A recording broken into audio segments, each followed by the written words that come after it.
Good afternoon to everybody and warm welcome to today's Global Weather Report live. It is the 168th edition. So how is everybody on this Sunday afternoon? We are now seeing milder temperatures beginning to take hold, particularly so over western areas of mainland UK as well as Ireland and Northern Ireland, where we actually have temperatures now into double figures.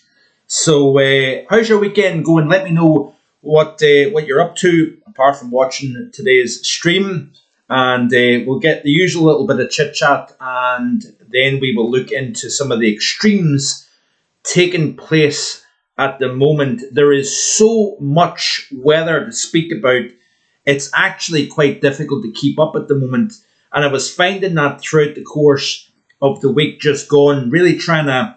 we had Storm Goretti that produced unofficial winds in excess of 120 miles an hour in parts of Cornwall. We had an official wind gust of 99 at St Mary's Airport in the Isles of Scilly. That was a record for that site. The record's dating back to 1991. We also had winds in excess of 130 miles per hour. That's official, by the way, albeit it's a very exposed site on the tip of the Cherbourg Peninsula. But nevertheless, 132 mile per hour wind is quite extraordinary. And comparisons made on the north coast of France, the 1987 storm. We also had temperatures in the double digits below freezing up across the north. We've been talking about heavy snowfall again through the course of yesterday as that moisture moved in to the colder in place. We did see high elevation snow again, but they very quickly changed over to rain, even at elevation, because of the milder air moving in off the Atlantic. So, good evening to William McKendry down in just along the road in Allness. I hope you're both well, yourself and Catherine. We've got Paul James tuning in. Good afternoon to Paul. And thanks very much, as always, to our moderators for the ongoing support to the channel. It is much appreciated, as always, to Lindsay, to Paul, we've got Sing Splint, we've also got Lisa as well, who are part of the moderating team. So I just want to say, without forgetting, I do greatly appreciate everybody's ongoing support, and even yourself, the viewer, for your comments, your likes on the video, the subscriptions. It is much appreciated. Good afternoon as well to Kevin Barber, a good friend of the channel, and a great support as well. Hope you're well, Kevin, and enjoying your weekend so far. Good afternoon to all. Says Kevin. Good afternoon to Lindsay as well, next door. Hello and welcome everybody. Hope you enjoy today's content. Remember to smash the like button. So yeah, Lindsay, thank you very much for mentioning the like button, because it does greatly it supports the algorithm of the channel as well. David Vogan down in Kirkintilloch, hope you're enjoying your weekend. I think church went well for you this morning. Good turnout as well. And also hope you're enjoying the slightly less cold air. I know my dad mentioned a couple of days ago about him never really feeling the cold just as much as this winter has been. I think probably some personal circumstances in that taking the reasons behind that, perhaps, as well as not getting any younger either, I suppose. But anyway, so thanks for tuning in, Dad, down in Kirkintilloch. Paul Farwell tuning in as well. Good afternoon, Mark. Still chilly in Swindon. I think the cold air will get swept away tonight, though. Playing some Football Manager online with my son. Very good, Paul. Hope you enjoy it. Hope you don't beat your son too much on Football Manager.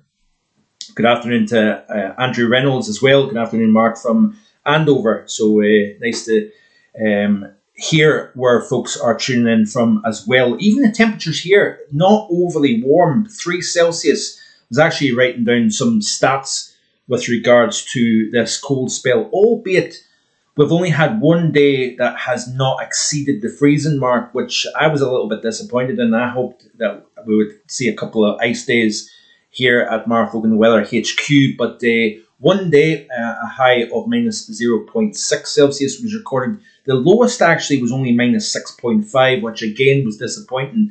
The reasons for that was a lot of cloud, wind and precipitation in the air throughout this cold spell has stopped any real cold from grabbing hold. Now, back last January, my site recorded 2 days where it didn't get above -2, which is no great shake, really. The record is only 3 years, so it's a very short period of record, of course. But the notable aspect about it is that we've had 10 consecutive days of lying snow and 18 consecutive nights where the temperature has dropped below freezing. So, albeit the numbers haven't been particularly noteworthy, we have seen a couple of small records broken in this cold spell. These are incidentally the temperature anomalies through the first 11 days of January, and with this upcoming period, this is the upcoming 7 days. Now we go, according to the GFS Ensemble, we are going slightly above average, particularly so southern UK and southern Ireland, Western Ireland, but Northern Ireland and Scotland remain slightly below average. Remember, this is the heart of winter now, so mid-January temperatures are at the lowest of the entire year, and obviously we're still like a little bit below that average. So therefore, that makes me feel a bit more confident that the ideas that I've had since the back half of November, warm and wet, particularly first half of December, but a warm December nonetheless across the UK, across pretty much all of Europe, in fact. Let's look back. This was December. Remember this. December, well, that's not December. No, sorry, I do apologise. Look at this here. Wrong chart. So this was obviously the first 11 days of January. Scandinavia in particular, very notable cold. This is December, remember. So albeit we've had a chilly first couple of weeks of January, albeit we've still to complete the first 2 weeks, but you get the point. Cold than average, but the overall winter remains above average in terms of temperature. That may change if this January remains colder than average, even the next couple of weeks remains colder than average. So on top of what we've already accumulated in terms of the cold anomaly, firmly colder than average. So even if we did have a slightly warmer than average January, I hope this isn't too tongue-twisted and too much of a waffle, but so what we've built up so far this January, even if we had slightly warmer than average second half of January, we would probably still end up being colder than average. But if this next 2 weeks is marginally average, below average, the cumulative effect of that may start to push the winter anomaly temperature-wise a little bit closer to average. Does that make sense? But December was exceptionally mild, it has to be said. And, this is how we're looking in the upcoming 7-day period. So again, Scotland still below average temperatures, a little bit above average further north. Look at how cold it is over Eastern and Northern Europe. We're going to remain bitterly cold here. Now, this is the ECMWF, very similar to the GFS in terms of a very cold East and North and Central Europe. Warmer than average across France. Notice here Iberia is average to below average. And the northern UK is still slightly colder than average. Now, that's snow cover, albeit it's beginning to melt away. It will melt away even more so tonight with heavy rain and very strong winds coming in from a southwesterly direction. That's going to really jack the temperature up this evening, by the way. Very cold across Iceland, if you notice, over the next 7 days. And this is the CFSV2 extended for the next 5 days. It's actually showing above average temperatures across Scotland and across the bulk of England, Wales, Ireland also. But if we go back to the GFS Ensemble and play through this loop, you notice here that there's actually a little bit of a hint back at slightly colder than average. So albeit we're losing this deep cold spell that we've had over the last 10 days to something a little bit closer to average, perhaps still slightly below average. The point I'm trying to make is that these areas of low pressure that are going to swing through the UK and Ireland, starting off, today, is not necessarily going to drag in notably mild conditions. So therefore, we are going to see, once the cold front moves through associated with the low pressure, we're going to actually still see some chillier conditions. In fact, the temperature, according to some apps up here in the north of Scotland, no greater than 3 or 4 Celsius throughout the daytime, back below freezing at night. We've also got a chance of seeing a mix of rain, sleet, and snow across the north here over the upcoming working week here. So, yeah, we're losing the deep cold, but we're not necessarily warming up big time like, a proper warm up. Good afternoon to Lisa Pattenden as well. It's good to see Lisa tuning in. I hope you're well, enjoying your weekend so far, Lisa, and keeping safe. 6 cloudy and light rain, says Paul James. So 8 Celsius in Kirkintilloch, says my dad, but snow and frost all gone. Certainly would be with 8 degrees Celsius. Paul Farwell saying good afternoon, Mark. Still chilly in Swindon. I think the cold air will be swept away tonight. I've already said this this comment already, so I apologise for that, folks, for repeating myself. Hebridean, tune in from the Hebrides. Good afternoon to yourself. Hope you're well. 2 Celsius, minus 2 Celsius at the top station. Cairngorm, plus 9 Celsius in the west coast. Isle of Lewis, ferries cancelled today and tomorrow. Yep, due to the strong southwesterly gales. I don't mind people knowing I'm 70 and of age now, says Dad down in Kirky. Kevin Barber saying we wave goodbye to the latest cold spell. Hopefully the next instalment will be bigger and better than this last one. I can't say, if I'm being honest with you, Kev, I'm not necessarily seeing that just so much at the minute here. I think we are going to be a little bit more, a kind of moderate brand of cold, especially with a westerly driven pattern. Paul says I'm 59, but my mind is still 25. Yeah, I'll be 43 next month. I can't believe that, actually. Yeah, time stops for no one, does it? So Lisa saying hi. Sorry, I'm on my mobile. Not a problem, Lisa. Thanks for tuning in anyway. So, been a miserable day here in East Hampshire, says Paul. Turbo Stream, good afternoon to yourself. Turbo Stream saying that the snow is thawing this afternoon in Birmingham. I've not been out of the house since Thursday afternoon. Well, certainly, hopefully, you'll get out and about soon with the conditions becoming less cold.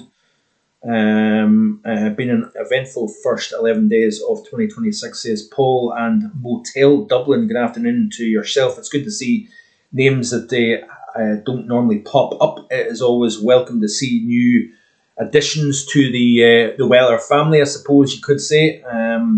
So Motel Dublin says, Happy New Year from UK, England. Yes, I know I am late. Not a problem. Better late than never. You've not really missed an awful lot, it has to be said. We're just discussing the chilly beginning to the year and the fact that we aren't going to necessarily warm up dramatically over the next week or so either. So the ECM, this is the GFS ensemble, showing that we're kind of clinging on to that slightly cooler than average signal here. This takes out to the 31st of January, by the way. And then as we continue to play it through, it's actually trying to hint at something a little bit colder, but it's marginal if you notice. Much of Europe is going to stay cold.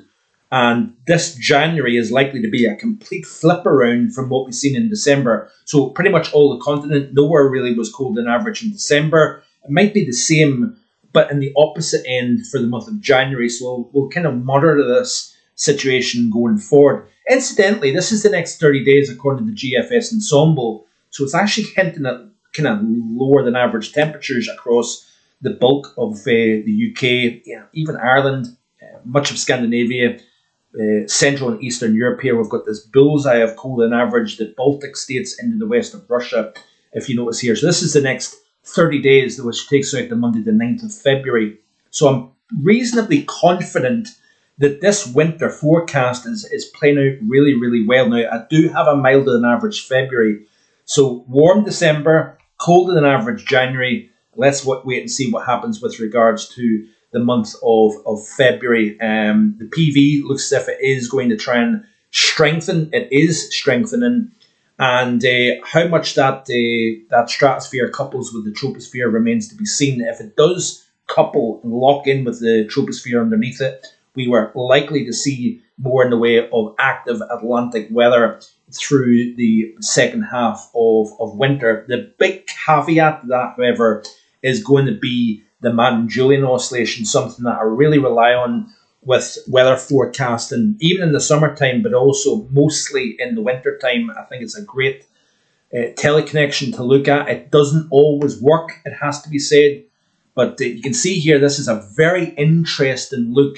The phase 6, so it's becoming amplified again in phase 6. That's the far west Pacific, where you've got the convection enhanced, so more in the way of thunderstorm activity. That then has an upstream effect on the jet and the type of blocked pattern. Now this, if it goes into phase 7, which the GFS is hinting at, that is going back to a more blocky look. So on one hand, we have a strengthening polar vortex, but on the other hand, we've got actually favourable tropical forcing, which may bring more cold spells down the road.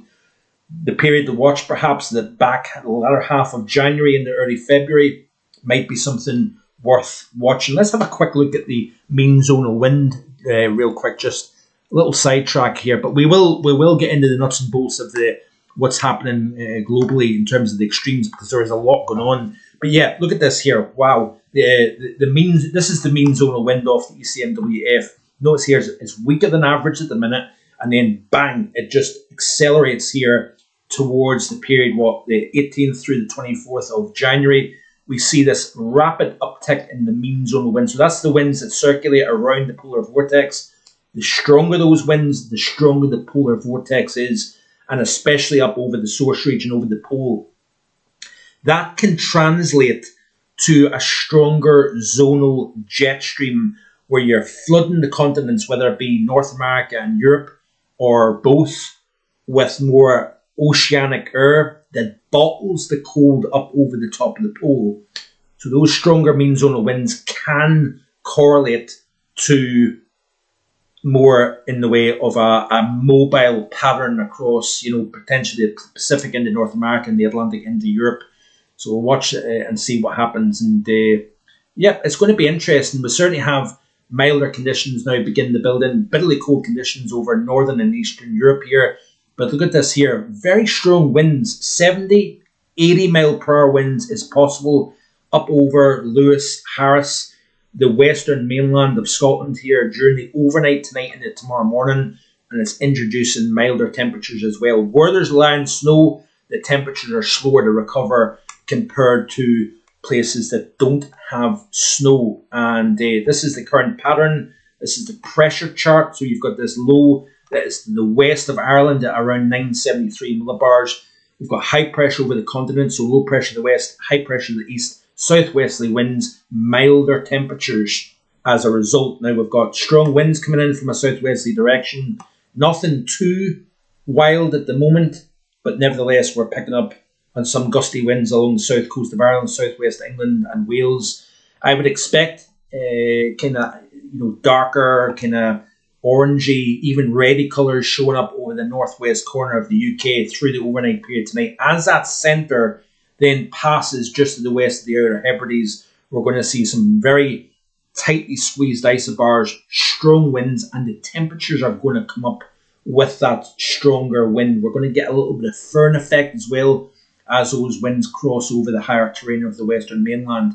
Current temperatures then, we've got 10 Celsius on the right throughout the Lewis, Harris, and down the other portion, the southern portion of the Outer Hebrides. We've got 10 Celsius at Hull Bay. We've got 10 Celsius near the Ullapool area, but only 3 Celsius over the snow-covered Loch Liscarnock area. This is higher in elevation with snow on the ground.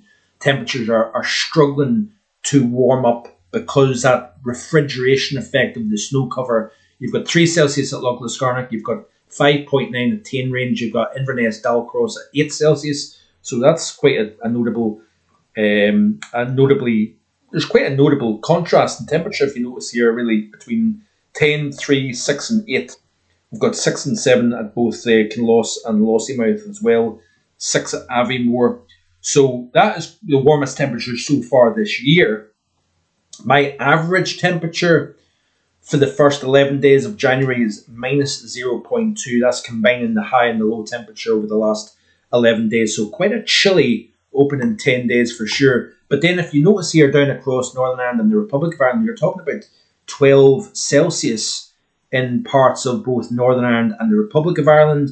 11 and 10s in the southwest down by Pembrokeshire. Devon and Cornwall, you're talking about 12 Celsius. I'm not seeing a 13, but yeah, that's a notable difference. And look at the contrast between west and east, still holding on to that colder air as it's taken a little bit longer for that Atlantic air to progress eastwards here, only clinging on to about 2 and 3, 4 Celsius.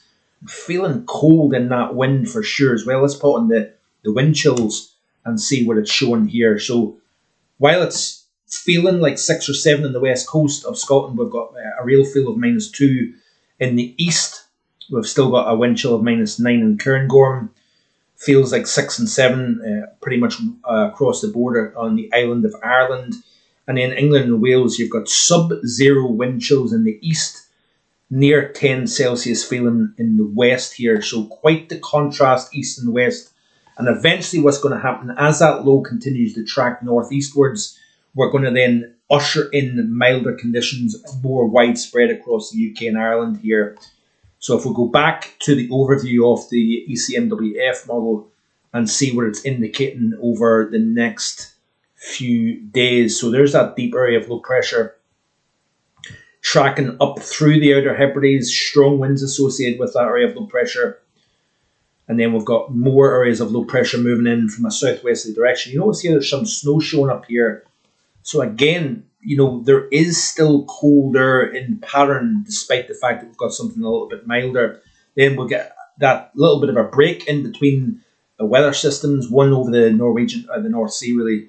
We've got this little bump in the isobar, so clear skies, lighter wind, and at this time of the year it doesn't take much for the temperature to go below freezing. Then the next feature moves in off the Atlantic, and once that cold front moves through, it's not super milder. We're not picking up a south-southwesterly flow. It's more westerly, and colder air is associated with these areas of low pressure here. More areas of low pressure winding up, merging together to create longer spells of wind, rain, and mountain snow as well. Even wintry precipitation down the lower levels is not out of the question. You notice here towards the back half of the weekend, so this is a long way out, but generally low pressure is back in charge of our pattern again, and we're less cold compared to what we've seen so far. So what is everybody saying here? So Kevin says, I still think we will get some easterlies in February. Possibly, Kevin. Anything really is on the table, in my opinion, especially when you see that MJO going into phases 6 and 7, which is interesting. David Aitchison tuning in as well. Good afternoon to yourself. It feels quite cold here in Wigan, despite a temperature of 7. Yeah, probably with that, if there's a wind blowing, David, you're probably feeling a bit of a nip in that breeze for sure. I'll be in Alta, Norway, first 2 weeks of February, says Lisa. Lucky you.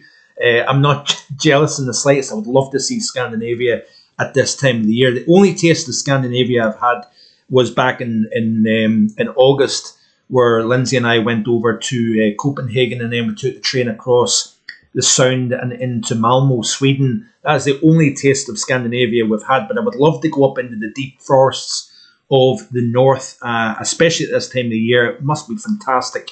Those Arctic blue skies and bitterly cold conditions, deep snow on the ground as well. It really would be that. That's my idea of paradise, I must admit. And that nice dry Arctic powdery snow, which we had for a good week or so, and then the milder air moved in mid last week and started to really make that snow a kind of sloppy cement-like mess, and then it just kind of went downhill. But before we had the milder conditions, you could almost blow 6 inches of snow off the windscreen of your car. It really was lovely. I must admit, I would like to see a little bit more of that kind of weather, but we just live in the wrong. We're going back to default, remember, folks. Cold and Arctic conditions is not really our weather type. Remember, westerly is our weather pattern, and when you do get north or easterly conditions, that is actually the anomaly compared to what you typically would have in the UK and Ireland. I know you could argue that we had bigger, worse winters back in the past, but the default, our UK and Western European default, is Atlantic driven, and that's exactly what we're going to get. Longboy tuning in, Keith Fletcher tuning in as well. So good to see folks tune in. We've got 52 concurrent viewers at the moment here. Smash that like button, folks, And if you haven't already done so, this channel is offering weather content you don't see in many other channels. You've got, a look at the UK, Ireland, Europe. That is the kind of mainstay, but we look at the global picture as well. And this is the whole purpose of this weekend live stream. We'll look at the global extremes, and I hope you're enjoying that. So be sure to hit that subscribe button. It costs you nothing. So, please do so if you don't mind. It would be much appreciated. So Kevin Barber saying America goes colder for the next 2 weeks. Our chance again for proper winter will be late January, early February. And Kevin, I can't really disagree with that idea, my friend, because that is something that I'm watching quite carefully. And if you noticed that when the United States was cold back in December, we were super mild. Then they went warm and we went cold, and that's quite interesting. Turning colder potentially into North America. We're turning less cold, but we're not reverting back to the warmth of December. Remember, obviously, we're progressing through the winter season, and therefore we're seeing the temperatures cooling down, both in the oceans surrounding, whether it be the North Sea or the Atlantic to the west. These water temperatures are coming down. The overall atmosphere is growing colder as well as the season progresses. So the dynamics in the atmosphere are changing as we progress through the season.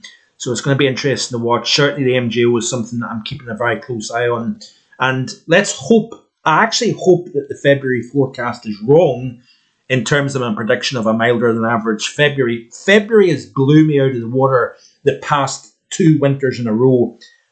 December and January were pretty decent in the past couple of winters. February, I went for colder and we went actually super mild.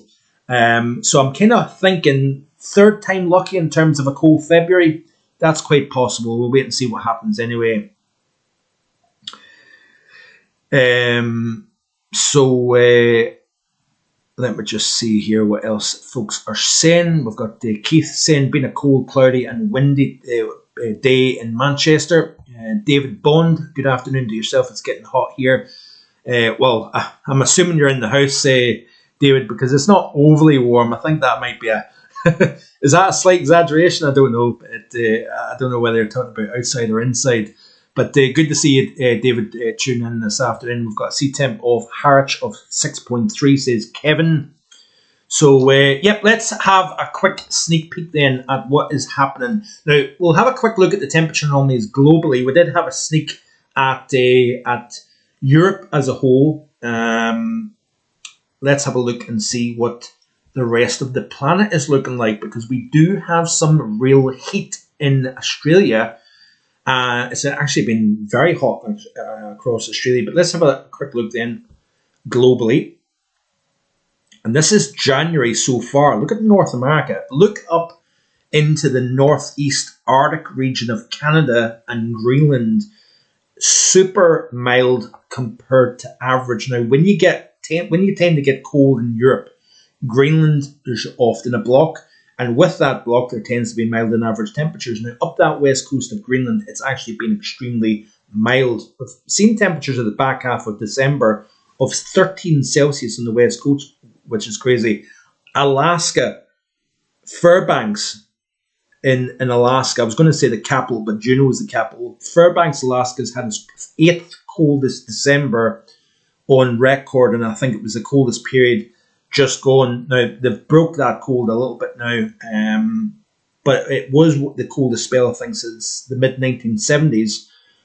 Incredible cold across Alaska and northwestern Canada, but incredibly mild across the majority of the rest of North America. Look at Europe.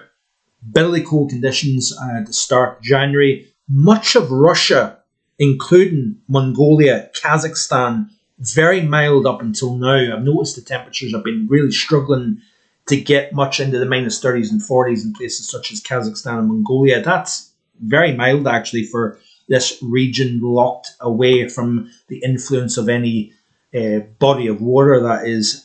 So let's have a quick sneak peek at each continent. This is Africa. We're still seeing wetter and cooler than average temperatures in the Canary Islands, for example. Just one storm after another in the Canaries. We've actually seen unusually green visible satellite images coming out of the Canary Islands, which is actually quite nice to see. for such a normally arid part of the world. Much of northern Africa is actually warmer than average. If you can see here, a good chunk of the Arabian Peninsula has actually been colder than average. Iraq, Syria, and then down into the southern portions of Saudi Arabia, Oman, Yemen, colder than average for the month of January so far. In southern portions of Africa, especially the interior regions, been firmly warmer than average. Madagascar, a little bit of a warm south, slightly cooler north, if you notice here. Asia, let's have a look at Asia. You can see here, much of Russia is warmer than average. Western and eastern China, colder than average. Taiwan, parts of the northern edge of the Philippines, the Koreas, and in the southern Japan has been slightly cooler than average. Northern portions of Honshu and Hokkaido has actually been warmer than average, albeit we've seen some remarkable snow. We'll try and look at that shortly if I can remember. Always forget something, which is really annoying actually. Let's have a look at zoom into North America then and see what the first 11 days have looked like. So you can see the warmth across most of the United States. Away from New England, actually, been a few spots been below average. Parts of Connecticut, Massachusetts, into Vermont, New Hampshire. That's where you're kind of on the border between slightly warmer and slightly milder. Southern portions of Maine, slightly cooler than average. Up into Quebec, Labrador, Ontario, even into Manitoba as well. Firmly warmer than average, much in the lower 48, warmer than average. And then the standout is up towards the Yukon and Alaska in terms of bitterly cold conditions here, which is interesting. When you've got a deep trough, deep negative over the northwest of North America, you tend to flood the lower 48 with slightly less cold, if not milder air. Looking at South America then, obviously it's the height of summer down below the equator. Obviously not all of South America is below the equator, but you can see here below average temperatures into Peru and the parts of Colombia as well. I get mixed up between Colombia and Venezuela. Notice here the Galapagos Islands, or Galapagos Islands, below average, but this is indicative of La Nina, where you've got this cold than average waters here off the Peruvian coast. But we are going to see a switch around, it looks like, through spring to El Nino conditions. We're beginning to see stronger westerly winds progress across the Pacific. We'll look at that in another video coming up. 50 concurrent viewers at the moment. Hit that subscribe button, folks, if you don't mind. Let's have a look at Australia and see what it's looking like. So, very interesting standout. Look at Queensland, central Queensland. Very cool to start the month of January and summer's second month down under. And along the west coast and the south coast of Western Australia is actually slightly below average, but away from the coastline, it's been warmer than average. Much of Tasmania, New South Wales and Victoria, firmly warmer than average across New Zealand as well. So let's have a look then and see some of the extremes that have been taking place around the world. Let's start off with Europe, where we know it has been cold. Paris, Brussels, Amsterdam, Berlin, seeing big time snow, disruptive snow, causing chaos on the roads, and also at the airports, cancelling flights, etc., etc. So let's tune in and see what the DW is saying with regards to this past week of disruption across the highly populated areas of Europe. Let's listen and see what they're saying. Snow and freezing temperatures have hit large parts of Western Europe. With the arrival of Storm Goretti, forecasters have issued severe weather warnings. Britain's Met Office has issued a rare red wind warning for Cornwall and the Isles of Scilly in southwest England, forecasting strong winds of up to 160 kilometres an hour and dangerous coastal conditions. In France, fierce winds left hundreds of thousands of households without electricity. Germany's northern regions have also experienced heavy snow and strong winds, disrupting schools, hospitals and transport links. Good afternoon to Michael O'Sullivan. Good to see you tune in, Michael. Hope you're well. Let's get more from my correspondent, Matthew Moore. Morning, Matthew. How are things looking as this storm hits northern Germany and makes its way east? Like you say, Phil, it's the northern part of Germany that is most severely affected by this snowstorm. There's been standstill in large parts of the region there. Places like Hamburg, Schleswig-Holstein and Lower Saxony have experienced up to 20 centimetres of fresh snow yesterday and through the night. Really, that unpleasant weather is expected to continue today. Schools in the region have been cancelled. We've seen in some places students been asked to take part in remote classes. Authorities basically are there saying to residents you shouldn't really make unnecessary journeys, such as the nature of the weather conditions there. This comes really after a week or so of sub-zero temperatures in Germany, so that's kind of compounded the situation on the roads, and naturally that's going to have all sorts of problems for people who need to make journeys. So the roads and walkways in these places are particularly dangerous. The authorities in Hamburg have been overnight out on the roads with some 360 vehicles just gritting and clearing the roads, trying to make them passable. Here in Berlin, Brandenburg, where we are, the situation is not as bad as the meteorologists had forecast. They have lifted a severe weather warning for today, meaning that there will be some respite, but there is expected to be some snowfall here, and schools in the region have been told that today, Phil, schooling is not mandatory. I can't tell you that I've sent my son to school today. All right. Tell us about the effect on transport, rails and planes and roads. You mentioned roads, so rails and planes. Yeah, naturally, the rail company Deutsche Bahn has reduced train services in the north of Germany because of these high winds that they're expecting, but also potential snowdrifts. So they've reduced the services to the north of the country. Of course, airports, Phil, they're warning travellers to expect delays and possible cancellations, to just check in regularly. And by that, we're talking about Hamburg Airport in particular. So obviously we've had the disruptive snow. Now for the first 4 or 5 days of January, we've seen strong northwesterly winds building up the snowpack across Highland and North Highland regions, cutting off some communities in parts of rural Aberdeenshire. And obviously there's not been as much snow elsewhere. Then we had Storm Goretti move in, bringing all sorts of hazards. Multi-hazard event is what it was dubbed as.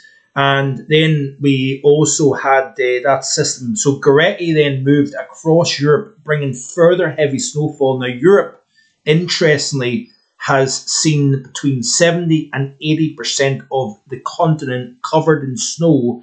And that is the first time that's the greatest amount of snow cover across Europe since January of 2019. And I think it was the 4th highest snow cover in the last 20 years for the continent, which is rather interesting, actually. So very, very notable is the snow. We had Paris had its deepest snow cover. I think it was 12 or 13 centimetres of snow lay in Paris, and that was the most since the Beast from the East in late February of 2018. Big amounts of snowfall in much of the Low Countries, so not only Belgium and the Netherlands, but we see most of that land area covered in snow as well, which is quite interesting. The UK's coldest temperature, incidentally, was minus 14.7 on I think it was Friday morning or Thursday morning. In fact, I think it was at Tom and Tow in Murray. So this was also an area that had the most snow cover. I think it was a couple of spots that hit 52 centimetres officially. Oyne in Aberdeenshire and also Tom and Tow in Murray. Sorry, I couldn't think there for a second. That my mind was in 2 different places there. But this is an interesting one here from Ventusky. I shared this on Twitter. Not very clear, it must be said. But these are recent years with European snow cover. And this person here says that, just click on this here. So Europe today presents the greatest snow cover since the year of 2018, which is interesting. So actually, you're going back 7-8 years since the last time we had as much snow cover. Of the last 20 years, this winter would be 4th in the greatest amount of surface area with snow on the ground to this date after 2009, 2010 and 2017, which is quite interesting actually. Let me just see here. There was something else I wanted to show. If I can remember.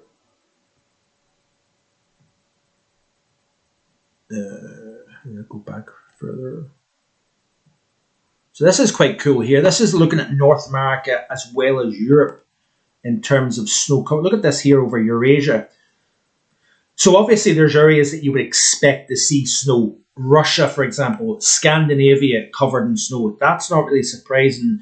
But what is more interesting is if you look at that there, that's quite an impressive look, isn't it? And then you get a mixture through the middle altitude region here, even subtropical areas. Iceland you would expect to be covered in snow. You would expect Canada and the northern half of the United States to be covered in snow. But if we zoom in to the UK and Ireland, much of Scotland is covered.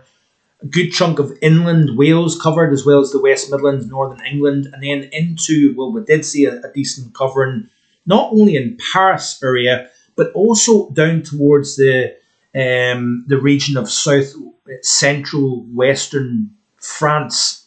Much of France was actually covered in snow during the middle portion of last week, which was interesting. Then obviously, like I said, the Low Countries and Germany.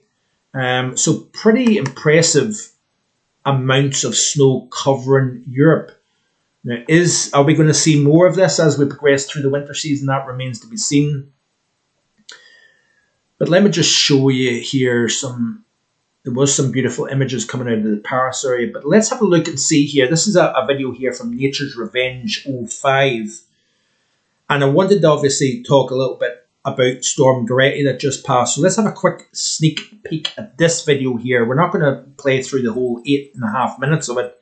But I do apologise about the echo. I am well aware of that. I don't 100% know. I know somebody had mentioned something about perhaps muting the laptop mic when playing the video. I'll try and work on that. I'm not going to muck about too much because I don't want to end up messing things up here. But let's play it. I do apologise, like I say, about the echo. But we'll play this video here with regards to the impacts in the UK and France from Storm Goretti. Oh my god! This is a roof getting blown off in Cornwall, by the way. Pretty incredible. The amount of damage down in Cornwall, Scilly Isles, Channel Isles, as well as the North Mainland of France was pretty intense, like, I must admit. Oh my god! Our roof blew off. Here we are. Fierce winds battered France and Britain on Friday as storms barreled through northern Europe, snarling train travel, shutting schools and cutting power to hundreds of thousands of homes in plunging winter temperatures. Forecasters from Britain to Germany urged people to stay inside as they issued weather warnings. Right, let me just see here. Right, wait a minute.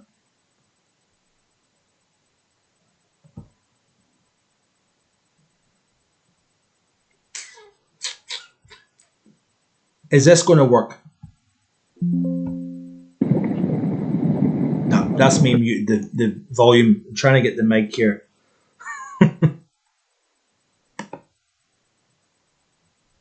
No.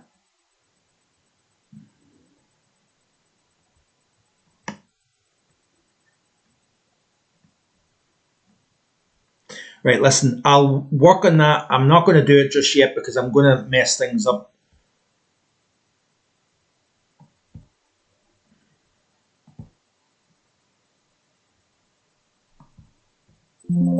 Yeah, I'm just bear with me. I'm not going to mess anything up at the minute here, but I will try and sort that out. Microphone access. Is this it?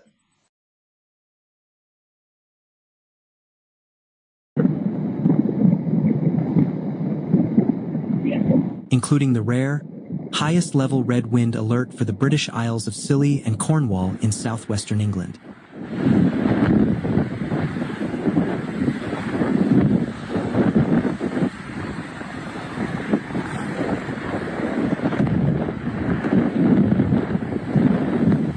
Je vais te filmer en direct. Oh,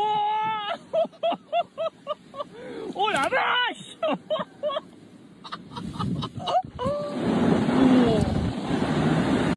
If you are sleeping in a position like this, you are wrecking your body and your breathing. Obstructive sleep apnea happens when your upper airway... In France, Storm Goretti cut power to some 380,000 homes, most of them in the northern Normandy region. The Enedis power provider said, while Britain's national grid said 42,000 homes lost electricity in southwest England and thousands more elsewhere.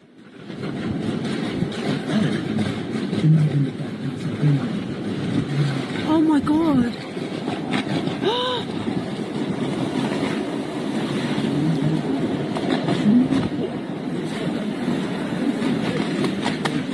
Oh my god, that... Overnight, gusts of up to 216 kilometers per hour were registered in France's northwestern Manche region, authorities said. The winds felled trees in several regions, with at least one crashing on residential buildings in France's Seine-Maritime region. Without injuries, authorities said.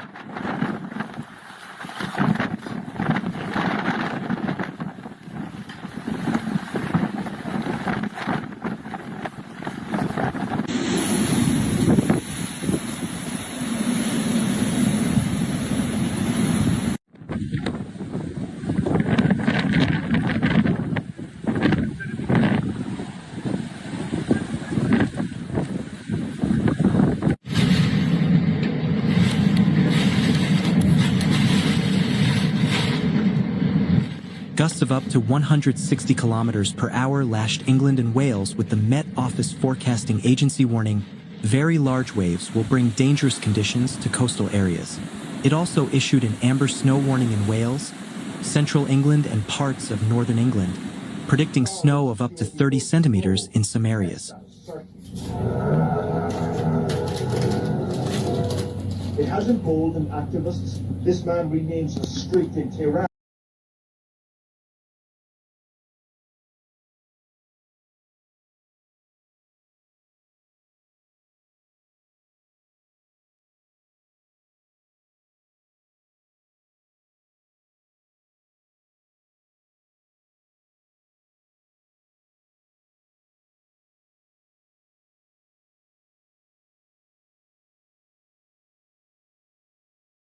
degrees. Melting through a blistering summer heat wave, Blake Johnson, wild winds made the oppressive conditions even worse. They did, Karina, but thankfully that cool change has come through, and what a difference an hour makes. 60 km/h wind gusts are nowhere to be seen. The temperature has dropped below 30. Remarkable, really, after a day of almost inhumane conditions outside.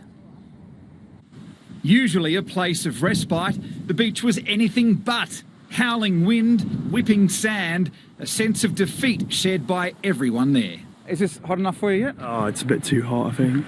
But just a tad. It's too hot today. It's too hot today. This heat map shows Australia is the hottest place on Earth right now. Melbourne, the hottest capital city, 42.9, our equal hottest day in 6 years. Point Cook and Essendon both above 44 degrees. It felt even hotter working the charcoal chicken at Port Melbourne Chippery.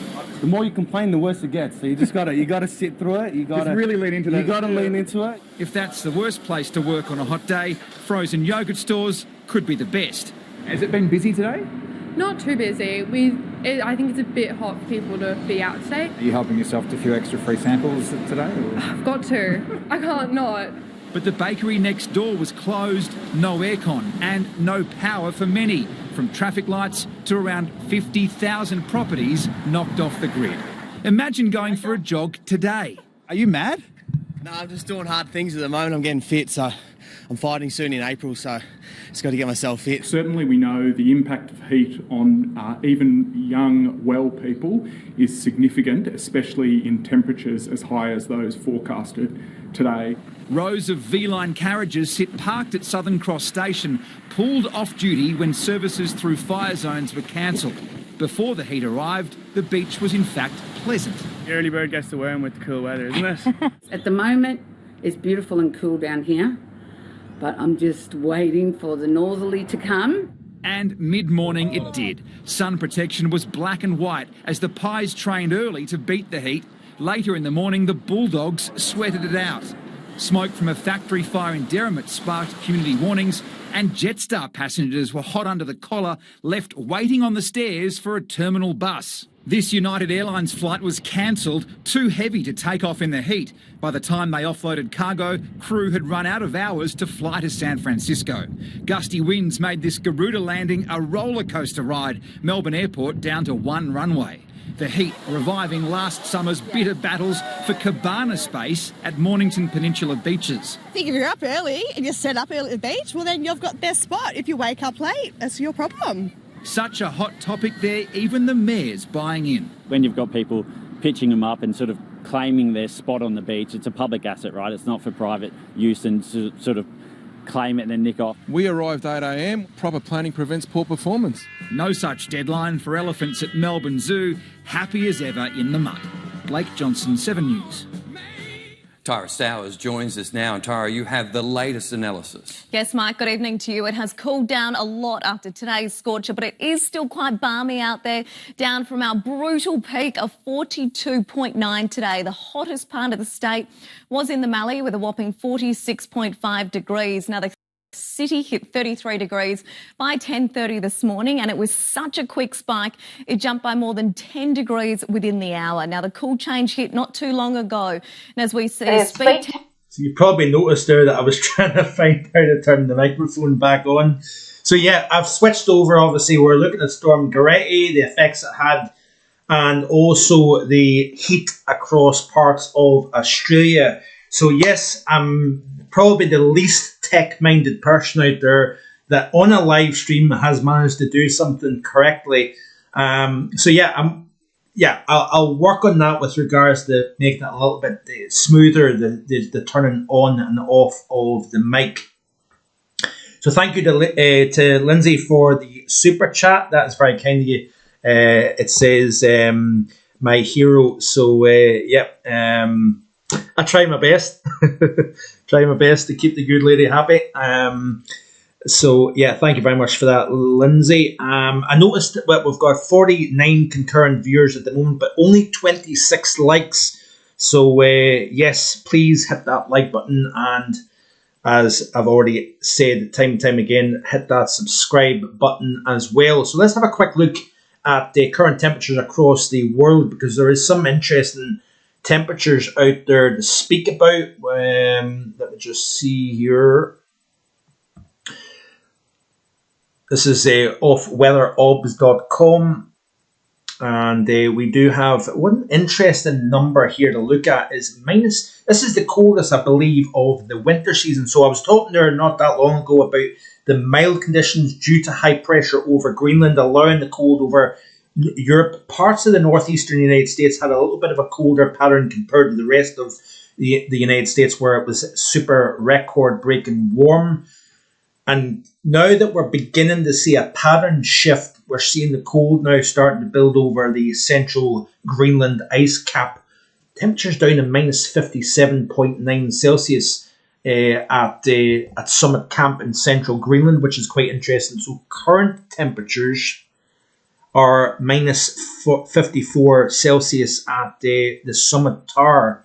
So wind chill of minus 70 Celsius. So at the minute, obviously it's a naturally cold spot, but brutal conditions on the central Greenland ice cap. Currently minus 53.6 Celsius. Factor in a breeze, and you've got a real feel of minus 70.4 Celsius. So looking at Europe then, you can see here that we still have some pretty cold temperatures on the continent, albeit we're now warming things up. Iberia, France, up into the UK and Ireland. Temperatures still into the minus 40s across northern Norway, Sweden and Finland. Central and Eastern Europe well below freezing, double digits below freezing with snow on the ground. Then as you progress eastwards here, remember what I was saying about how mild it's been over parts of Mongolia and Kazakhstan. You're only talking just barely below freezing. This is really mild compared to what you would expect at this time of the year. You know, down in the southern portions of Kazakhstan, we're talking about the single figures above the freezing mark, barely below freezing across Mongolia. And then as you progress eastwards, we're talking about some chilly numbers into parts of the Korean Peninsula and Japan as well. And then as you progress further north up into Siberia, we're talking about temperatures into the mid-minus 50s Celsius in a few spots, which is not exceptionally cold. In fact, that's actually probably quite close to what you'd expect in the early to middle portions of January. Temperatures into the low to mid-minus 50s in Celsius. Much milder conditions have now replaced the extreme cold in the interior of Alaska, where we've seen Juneau, a record 80 inches of snow in the month of December. We're now seeing flooding across parts of the Alaskan Panhandle, and weather systems moving up from the Gulf of Alaska here. Still chilly in the interior, minus 30s, minus 40s in a few spots as well, but that is a big warm-up compared to what we've seen. And likewise into the Yukon, we're actually talking about temperatures only minus 1 or 2 in parts of southern Yukon, which is a remarkable warm-up compared to what we have seen. If we zoom out, and you can see here temperatures across, this is current temperatures across Brazil, very hot conditions, anywhere from Rio de Janeiro down towards, or up towards, that north coast of Brazil, where we're talking about kind of low 30s at the minute here. So very hot conditions across much of South America as well. Looking into northern Argentina, we're talking about 36, 37 Celsius at the moment here. Moving over to the North American side, and we've obviously got the big normal contrast across the continent, cold conditions in the far northwest. But look at how much it's shrunk, that area of cold. You know, you're talking about plus 11, 12 even Celsius down that BC coastline, and not that much cold even into the interior north of British Columbia, for example, extending across into Alberta and Manitoba as well. Here we're talking about Alberta, Saskatchewan, Manitoba is further east. But Saskatchewan, Alberta, British Columbia, very mild for mid-January, and then a little bit of chill across Ontario and Quebec here, but really there's not an awful lot of cold air to speak about. And then across the lower 48 as well, these numbers are not exceptionally cold. Now, we are expecting to see colder conditions beginning to re-establish and then move southwards over North America. And of course, we'll look in the European outlooks throughout the course of this upcoming work week at the pattern as we head towards the second half of January. So stay tuned. Looking at Australia then, obviously it's just kind of early into the morning hours across Australia. You're talking about temperatures in the interior of Western Australia, 35 Celsius into the interior central region. Still relatively cool across the far southeast after some extreme heat, as was shown in that video. Tasmania and New Zealand, we're talking about temperatures. Obviously, for the early portions of Monday, temperatures are into the kind of low teens to low 20s between North and South Island. Let me see here what else I can show.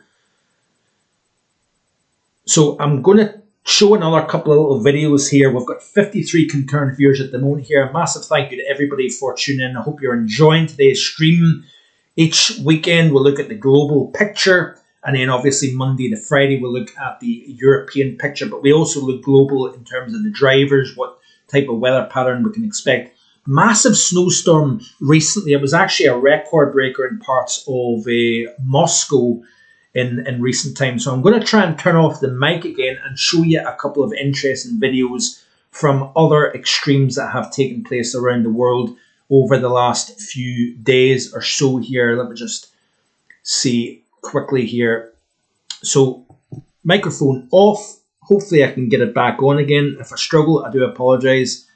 I'm working on this. So let me just see here, right.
This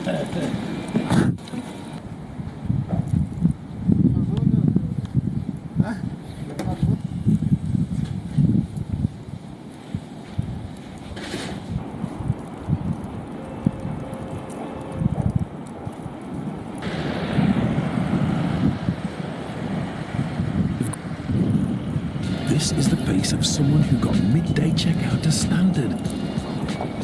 It's back to sleep. Gridlock involving over... On the ServiceNow AI platform, Maria in HR is using her AI agents to help deal with time-consuming processes, so she can focus on people.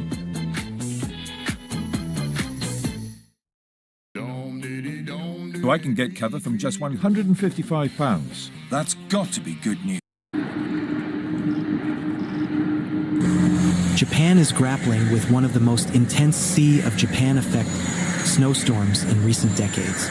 A powerful cold air mass flowing from Siberia has collided with the warmer waters of the Sea of Japan, dumping unprecedented amounts of Japan powder across the archipelago's western and northern regions.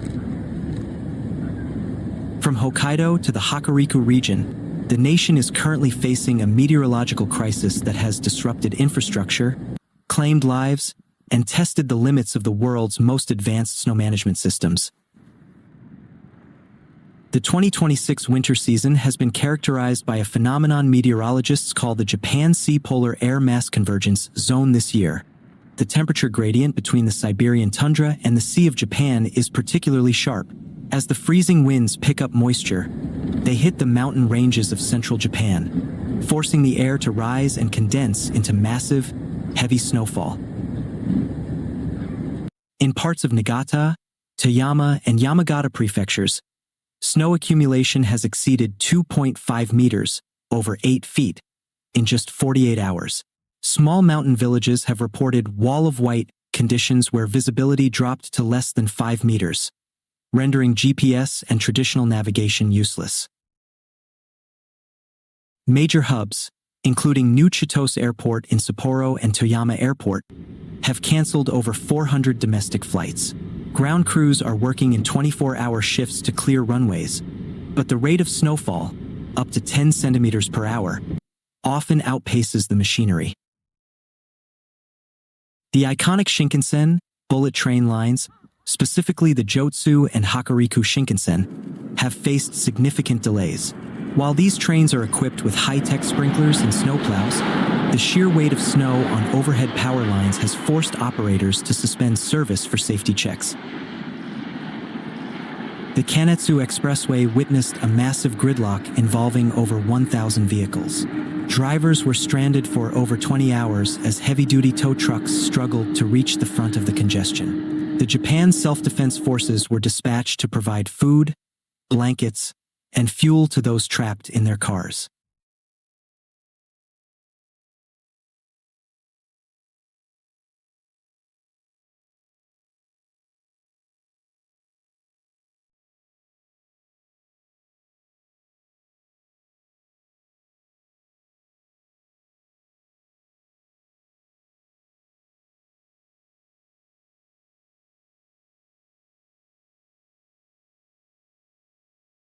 Will work on this, but I'm getting there. I'm learning as we go along. Massive thank you for everybody's comments. We've got I'm going to round up in just a second. That was obviously Hokkaido in northern Japan. Sea effect snow, same idea as lake effect snow, similar to what we would get if we had a true beast from the east. You get these bitterly cold conditions coming in, that very cold, dry air from Siberia. So, say, for example, the back half of February 2018, when we had the beast from the east.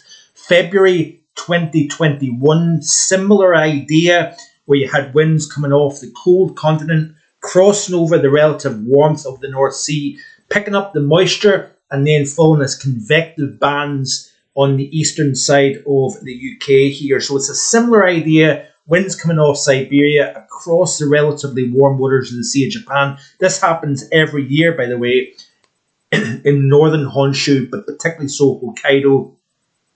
And you're talking 6 to 8 feet of snow in the space of 2 or 3 days. So remarkable snow conditions across Hokkaido. But remember, January so far has actually been warmer than average across this region. But this is typically one of the snowiest places on the planet. So yeah, I'm going to work on the mic thing. I do appreciate folks, showing a little bit of patience there with me, but I'm getting there. I'm working hard to try and deliver the content as best and as smoothly as possible. So what is folks saying here? Let me just see here. So I noticed that Hebridean had mentioned about the Northern Hemisphere snow cover map gives a very different impression of the temperature normally charts. So I had responded by saying absolutely correct. But usually when you've got warmer than average temperatures in normally cold places, that often results in more in the way of snowfall. Simon Galliandro, good afternoon to yourself as well, saying good afternoon, Mark. Was wondering what the lowest temperature in the world ever recorded was. Let's have a quick search now. I'm sure in Russia, minus 90 appears to be something that's coming to my mind. I'm thinking something along the lines of I was going to say minus 120 in Antarctica. Minus 90 kind of rings a bell. So let's see, world's coldest ever temperature on Earth is, right, so minus 89.2 Celsius. So that's where I'm getting the minus 130 from. So minus 128.6 Fahrenheit or minus 89.2 Celsius was recorded at the Soviet Vostok station in Antarctica, July 21st, 1983. I was only a few months old back then when that was recorded. And satellite readings have detected even lower ice surface temperatures of around minus 93 or to minus 98 Celsius. So satellite readings have recorded between minus 93 and minus 98 on the East Antarctic Plateau region. Coldest ever temperature in Russia. Let's just take a little quick tour to see. So Oymyakon and Verkhoyansk, Siberia, both locations hit minus 67.7 Celsius or minus 90 Fahrenheit, officially recorded in Oymyakon February 6, 1933, and Verkhoyansk in 1892 in the month of February. Oymyakon holds an unofficial but widely cited record of minus 71.2 Celsius or minus 96.2 from January of 1924, making it the coldest permanently inhabited place on the planet. That is one place. The only thing that would put me off would probably be the food. I would love to go to either Yakutsk or Oymyakon to feel what minus 50, minus 60 Celsius actually truly feels like. Don't know if you agree with that. I don't know if you would fancy to do that in extreme heat. So I'd like to experience real heat in the deserts of Iraq or something like that in the height of summer when you can frequently hit plus 50 Celsius. Equally so, I would love to go to the coldest place on the planet to see what that actually really feels like. So we've got MBD 108 saying, love the show, missed the main part of the snow here in Tunbridge Wells, but hoping for colder and snowy back half of January into February. Thanks for sharing all this great weather info. Love it. Thank you very much. I do greatly appreciate everybody's fantastic and kind feedback. Also the donations that come through now and again as well. That is very appreciated. Kevin says, 1983, I was a teenager enjoying the epic 80s winters. Yeah, and I would like to have been old enough to be able to enjoy that as well, Kevin, I must admit. Ian Burks, 463, saying, hi, Mark. Can you verify this? Now, I'm getting, the only thing is that an icon is blocking the chat here, so I'm not actually getting the full message here, unfortunately. So Simon says, wow, thanks, Mark. That is very cold with regards to the coldest temperature on the planet ever recorded. Lake effect type snow in Japan, says Kevin Barber. Hi from Devon. Good to hear you live, says Tim's 1542. Thank you very much, my friend. Yeah, it is Tim's. So yeah, thank you. I hope you enjoying the live stream. Just about to round up actually, and then I'll be back at the usual time of around at 5 p.m. each weeknight coming up to look at the European pattern. Do we have something colder later down the road? That is going to be something that we'll be looking into in quite a bit of detail this upcoming week. We'll look at and revisit the stratospheric situation, the Madden-Julian oscillation, what type of pattern may evolve with that phase 6 and 7. We'll look at the Polar-Roundy correlation as well in some of the charts. So lots of content coming up here in the next week or so. A very good forecast, by the way. I have to say this myself. I'm not trying to blow my own trumpet, but I always make a forecast and then look back at what was said. It's very important to then score the forecast that was put out. And if I look at this here, this was the verdict for the month of January. So we're obviously approaching a few days away from the midpoint of January. This is what was said back at the end of December. I have to say, so this was the verdict. I have to say I'm struggling with the timing. Does this cold, so remember, this is at the end of December. Does this cold hold longer or depart earlier? I shall stand with my winter forecast that was released back at the end of November, for which was a decent shout for the December forecast, wetter and warmer than average. For January, I had an average to colder than average January for most of Europe, including UK and Ireland. However, a cold or very cold first half, I believe it will be replaced by a milder mid to late month. Now, that milder might just be less cold compared to what we've already seen. So we'll obviously continue to watch this space. But I want to have a quick look at what was said, because we're approaching the midpoint of meteorological winter. Let's look at what was said in the winter forecast, and then we will round things up there. So this is what the forecast looked like. You can check this out, by the way. This is completely freely available on markhoganweather.com. It doesn't cost you a single penny, just like the videos here on YouTube. But what was said, this is the forecast, remember. December will be is very tricky. Two elements which will favour cold, but by working against each other, can deliver quite the opposite type of pattern. Going with a generally mild and wet west to southwest first 10 to 14 days over Europe, with change between the 10th and the 15th, possibly 20th.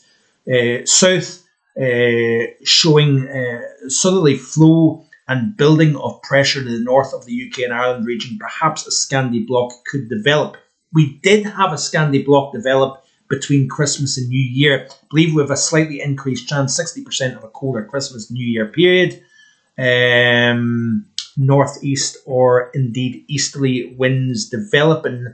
Mild first half, colder second half of December with a storm or two possible, which was the case. Average to above average temperatures, average rainfall with variability across the UK and Ireland. So December played out not too bad. What was January? Coming off the back of a cold New Year, which happened. So this could be up there with one of my best winter forecasts if the rest plays out. So the first half, very pleased.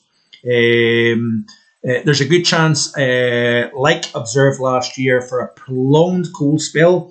So you could argue the point, was this prolonged 10 days or so it lasted, with decent opportunity for heavy snowfalls across many or most of the UK and Ireland or near continent, which happened. Firmly negative AO. And this was said, remember, at the end of November. So I'm pretty delighted, actually, if I'm being honest, through the first half of January with the coldest weather of winter setting in. So a cold first half to January was forecast with a firmly negative AO, NAO with widespread snow, not just across parts of the UK, but also, more importantly, Europe, which happened widespread days below freezing with nights -10, -5 to -10 with prone cold spells. Northern England and the Highlands witnessing another run at -20, which didn't really happen. Second half of January sees a thaw as the MJO heads either into the stormier phases of 2 and 3 or mild phases of 4 and 5. Colder, drier than average months for the UK and Ireland, Western Europe, including France, Low Countries and Scandinavia.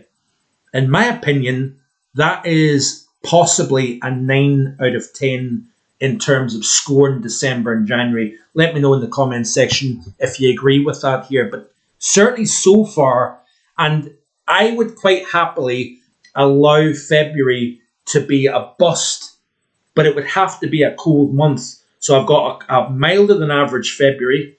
If it turns out to be cold, well, do you know what? I'm quite happy to accept that, because I would like to see more snow and cold. Whether we see it or not remains to be seen, but we shall wait and see what happens. But yeah, there's been a lot of content in today's video. We have ran over an hour today, but I thought the chat was good. I appreciate the comments.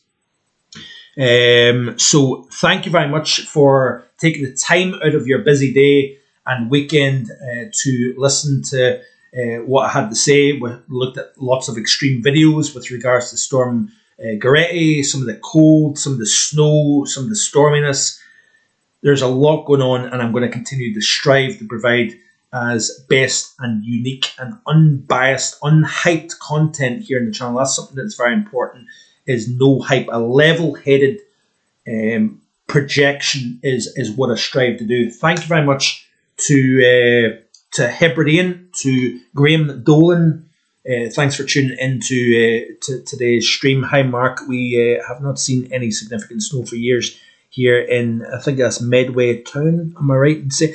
Unfortunately, some of the comment is actually blocked off by a little icon in the chat, so I do apologise for that.